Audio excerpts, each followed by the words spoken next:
Welcome to Otherworld. Stories of the strange and supernatural. Today, we offer part 1 of Abaddon.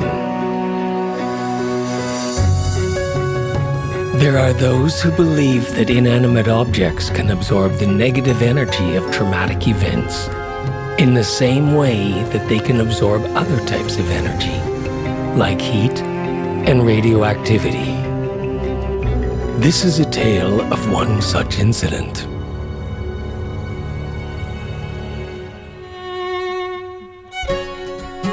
The province of Nova Scotia on Canada's Atlantic coast has seen more than its share of tragedy and terror. Its perilous waters have sent more than 10,000 ships and countless sailors on a one-way voyage to oblivion.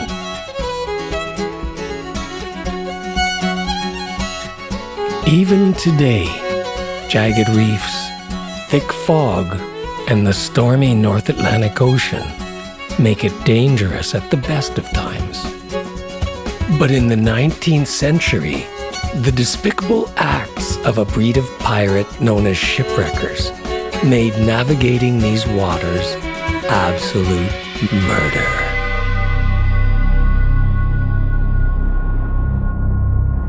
On nights when winds were howling and seas raging, the wreckers would set up false lights on the shore.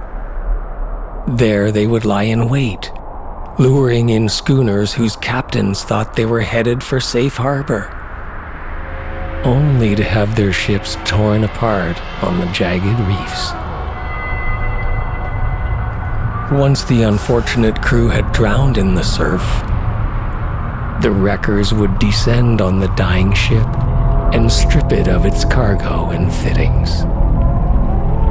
It is said that any sailor who had inconveniently survived the destruction of their vessel and washed up on the shore, injured and exhausted, soon found themselves murdered at the hands of the shipwreckers, lest they alerted the authorities to their criminal acts. Many of these shore-bound pirates grew wealthy from their crimes, selling their ill-gotten bounty to merchants in Halifax and Sherbrooke.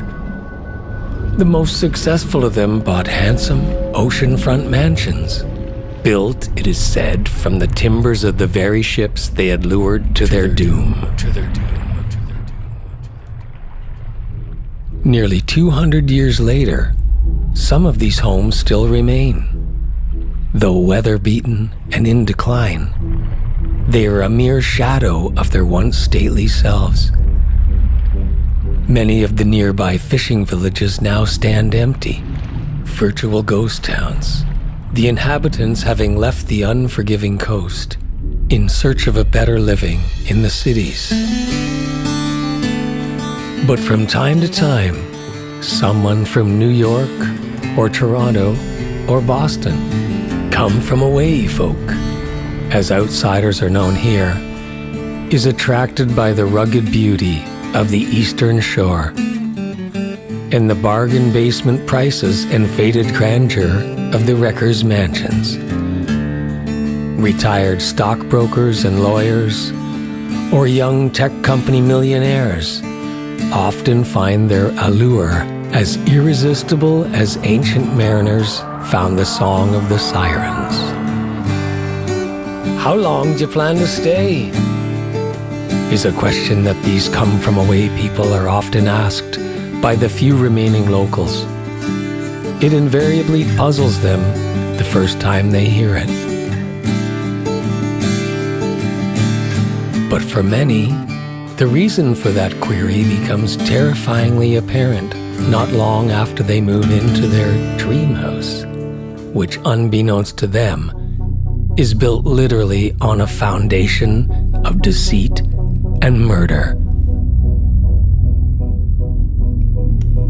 One such house was called Abaddon, located on a particularly bleak stretch of the eastern shore near the village of New Eidolon.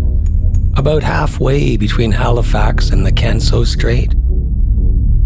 It had been built in the mid-19th century by one of the more successful shipwreckers, Edwin Fraser. It was a style of home known as Second Empire and was 2 stories tall with a mansard roof tower in the middle. Around the edges of the tower was a tall cast iron railing, forming what maritimers call a widow's walk. A place where in earlier times, apprehensive wives anxiously scanned the horizon, waiting for a glimpse of the sails that had told them their husbands were returning home safely. Often, they waited in vain. However, Edwin Fraser used his roof not as a widow's walk, but as a watchtower from which he would, on stormy nights, look far out to sea with a field telescope in search of ships to lure to their doom. Local lore held that Abaddon was a cursed house, built from the timbers of the Cassandra, a schooner that had run aground and been lost with all hands under mysterious circumstances. Certainly the rumor was given more credence due to the fact that Fraser had chosen to hang the Cassandra's figurehead, a Victorian maiden, over the entrance to the home. Belief in the curse only gained ground after he fell to his death from the widow's walk one stormy night, still clutching the telescope he had used in the hope of finding his next victim.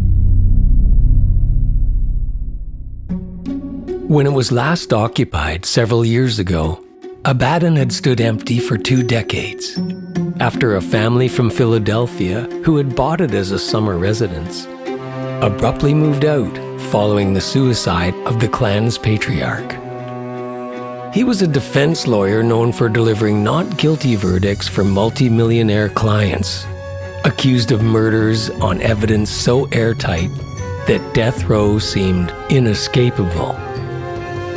But though he could wring acquittals out of thin air for the wealthy and privileged, evidently he could not acquit himself for his own perceived shortcomings and transgressions, whatever they may have been.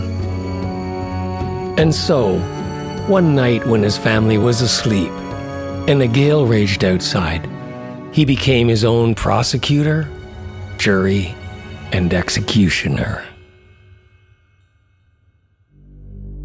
His body was found hanging from a chandelier with the words Jure Gentium painted across his chest, with blood from a fingertip he had bitten off, and which was later found lodged in his windpipe. The most recent owner of Abaddon was a young man from New York City, one Zane Cruikshank. Zane was a wealthy hedge fund manager who had once been declared Bachelor of the Month by Cosmopolitan magazine.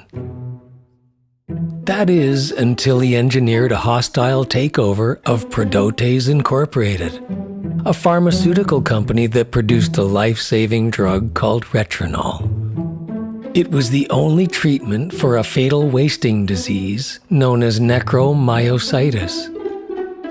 After seizing control through a series of complex stock transactions, Zane promptly raised the price of Retronol by 1,000%, forcing people to sell their homes and any other possessions they still had, just to buy the drugs that kept them or their loved ones alive. Zane became a billionaire overnight. After that, however, his encounters with the media were far less cordial. But whenever he was confronted by reporters, Zane Cruikshank would always respond with the same expression, a half smile, half sneer, and the same answer. I can afford to pay for those drugs. It's not my fault if some people can't. I didn't make those people sick. I'm just making a profit. And there's no law against that.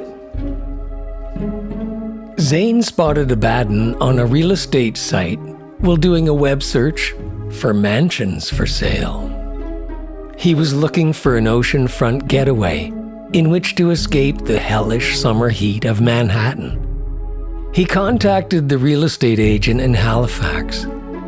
Aware of a ruling in which a buyer refused to close after discovering that the house in question was allegedly haunted, the agent told Zane Cruikshank the history of the house.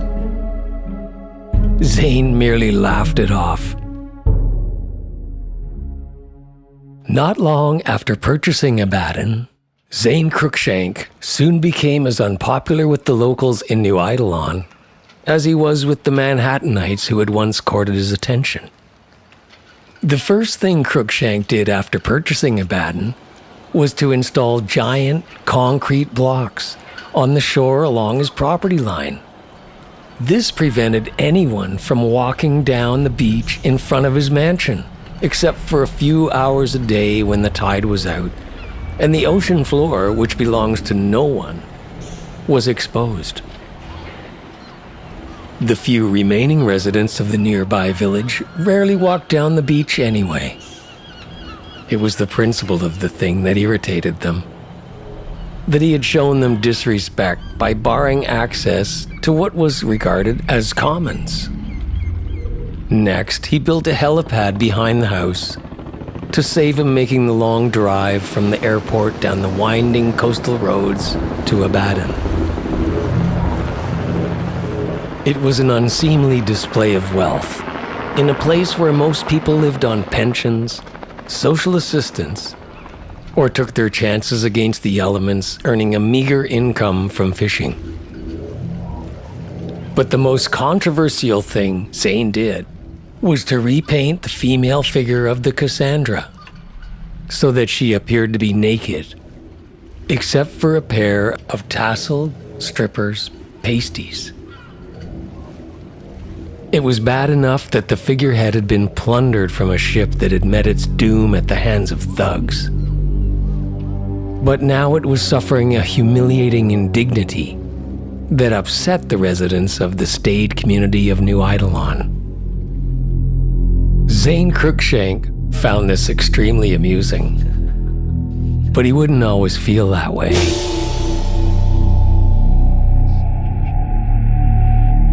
We hope you've enjoyed part 1 of Abaddon.